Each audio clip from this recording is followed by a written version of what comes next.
We're on. Welcome Hello. to a very special GDC edition of GameWalks. Hello, everyone. I'm Matt. This I'm is Jim. Hello. And today we are not walking to work. We are walking to the Moscone Convention Center. Yay, GDC week. What a fun time. It is a fun time. You get to see a lot of old colleagues. You can see some gaming celebrities. Yep. Go to some interesting talks, learn some good stuff. Learning's always good. The main thing for me about GDC is I always leave with at least one or two new ideas, you know? Like, Yeah. I learn a bunch of stuff, I get refreshed on a bunch of stuff that I already knew, but mainly it's just really exciting to me that I leave with one or two ideas that I can apply to my game, and that's almost worth just the 3 days in and of itself. Absolutely. Yeah, it's great. It's a great time. We were at the show yesterday. Saw some cool talks. What do you see? What did you see yesterday? Well, I actually went to a summit on Tuesday on user research, so I spent the whole day learning about that stuff. That was fun. And then yesterday I went to a great production talk on how they made Assassin's Creed with 3 different development studios in different time zones. You're really looking forward to that one. Was it? Yeah. Did it live up to your expectations? It did. Some of the main things they were talking about was just like the difference between co-development and insourcing. People use this term insourcing a lot when it's like, we've got this other studio, maybe it's in Singapore, and we're going to treat them just like an outsource vendor, but you know, we happen to have the same parent company. Yeah, yeah. And that's not really the best approach if you're trying to make a really high quality gaming experience. Okay. What you need to do is think about it more like co-development. So you need to give them ownership and let them have creative leadership and make decisions. So the examples in Assassin's Creed 3 was they split it up as the main game, the storyline, and then one studio was responsible for all the homestead stuff.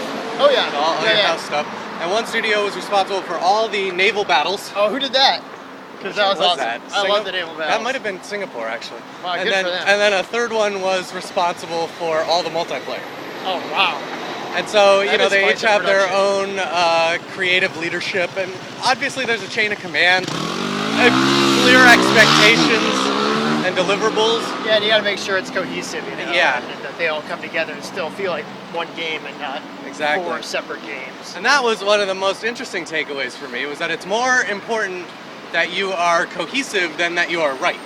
So if you realize that you've been making a mistake for a while, but it's working and everyone's making the same mistake, it's actually more dangerous to try and correct it. That's interesting. Because you want the game experience to be cohesive. So I thought that was Yeah, really well, I mean, I've interesting, too. definitely experienced a couple games where, like, they have a model like that, where, like, one team will do the single player and then a separate team will do the multiplayer.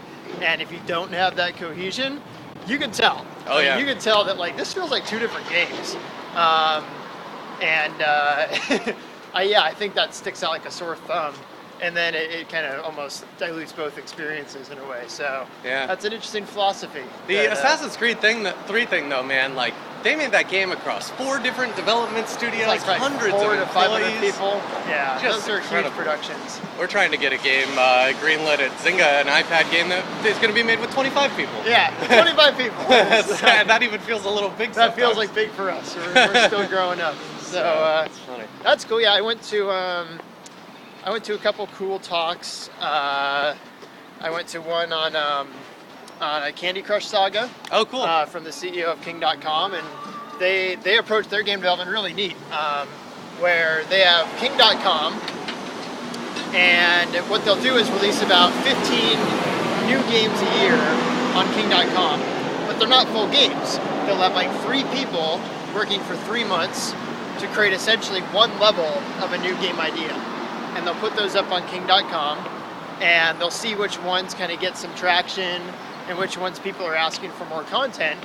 And then ones that kind of stand out, they'll then create more content for that game on King. And then from the ones that stand out there, they'll promote and make a Facebook version. And then from ones that do really well there, like Bubble Witch Saga and Candy Crush, they'll then do the actual mobile port. Wow. And so they kind of have this kind of pyramid model or funnel of filtering their games. And now they have Bubble Witch Saga and Candy Crush across all platforms, which are just killing it. But it sounds like they take a lot of the ego out of the decision-making process, like it's strictly numbers-based. Like if your game is a hit, and it's objectively a hit, and it gets to move on to the next phase. Yeah, and I mean, but it's very quality-oriented. Quality is the only thing that they really care about from their CEO. And I was just really impressed with kind of that approach, that kind of rapid prototyping, keep the team small, just get something out and test compared to spending, $5 to $10 million and get a full game out there and then cross your fingers that it's something that audiences are looking for. And that was really cool. That's something that I think the whole industry is moving towards. Certainly the social games and mobile games industry. Yeah. And fail fast, smaller team sizes. That one was cool. I went to the Classic Games post-mortem on Myst. Oh, you did go to that one. Was that one packed? It was pretty full, yeah. Those ones are always packed. It was in the main. Did they have some of the original Myst developers over there? Well, I mean, there's only two guys. Yeah. Robin and Rand Miller, who made the game, and it was Robin who did the talk. Just talking about some of the weirdness they went through back, in the early 90s making the game. It's one of my favorite games of all time.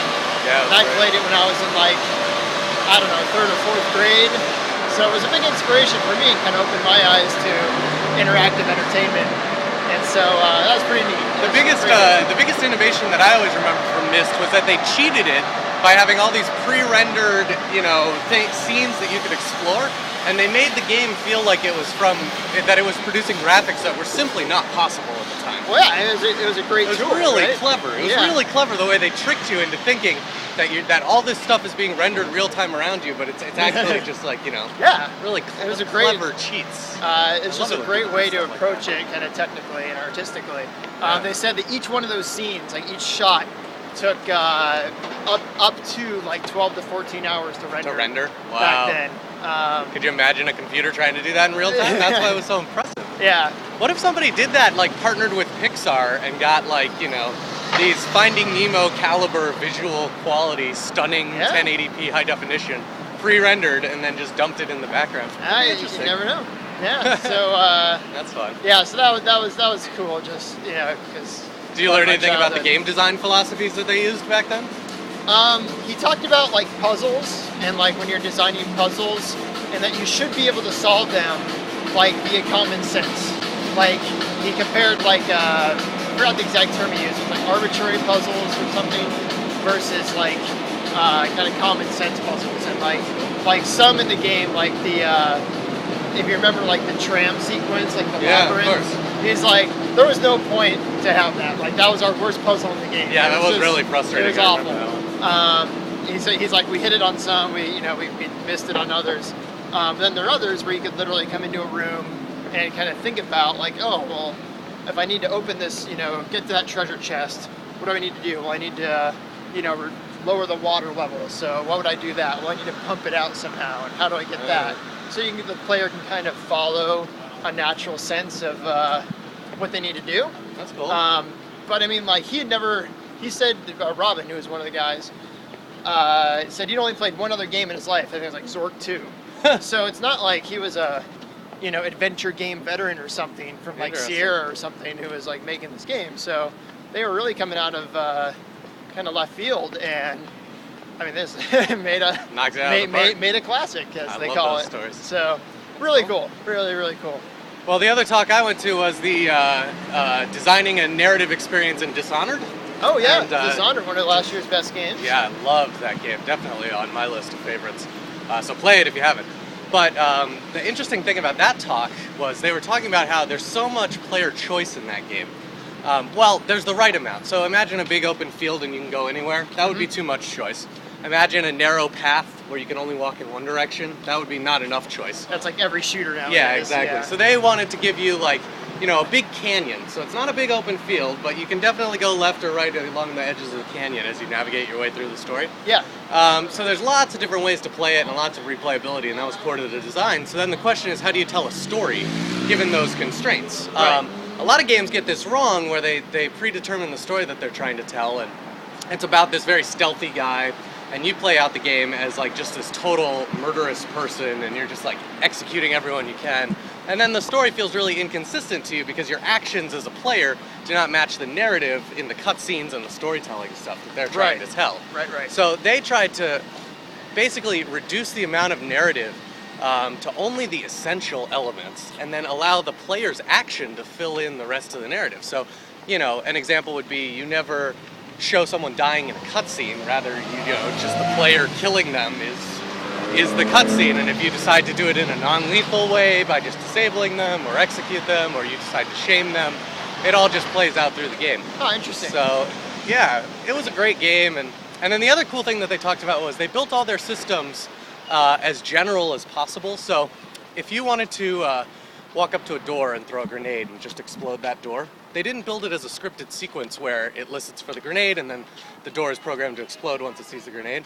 They built it so the grenade does explosive damage, and doors are vulnerable to explosive damage, and if you happen to throw a grenade, then the door will probably explode, which sounds like a subtle distinction, but when you build your entire game without that scripting, and instead with just these emergent systems, then your players can come up with all these really cool ways to play the game that you didn't realize. And then over the course of playtesting or testing the game properly with your QA team, you can determine which ones are bugs and which ones are features. But about half of the systems in that game, they didn't design. They were just watching how people were playing it, and they're like, wow, people love to jump to their death and then possess another player right before they hit the ground, breaking their fall.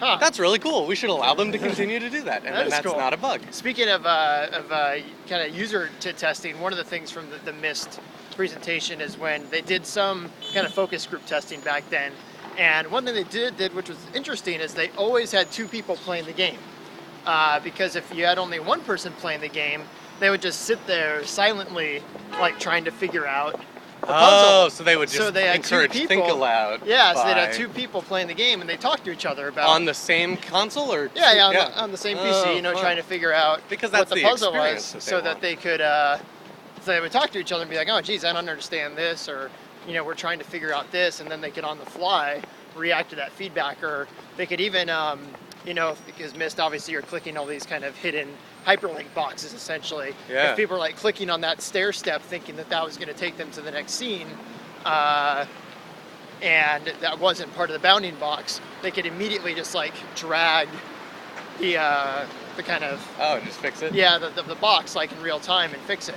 So it's really cool kind of how they approached it, because there were some tough things in Myst. I'm sure they had to go through a couple different tests on that game. Yeah, that came up in the user research talks too. Like there was people making a dance game. I think it was Dance Central actually, and they were like, we can't just focus test this in a room. We got to throw a party and focus test it at a party. That's cool. So all of their focus tests were in a party environment with beer and food and at night after work, because that's how they. Hey, it's John Valentine. That's a friend of ours. How you doing? So we're recording a podcast. Yeah. How's it going?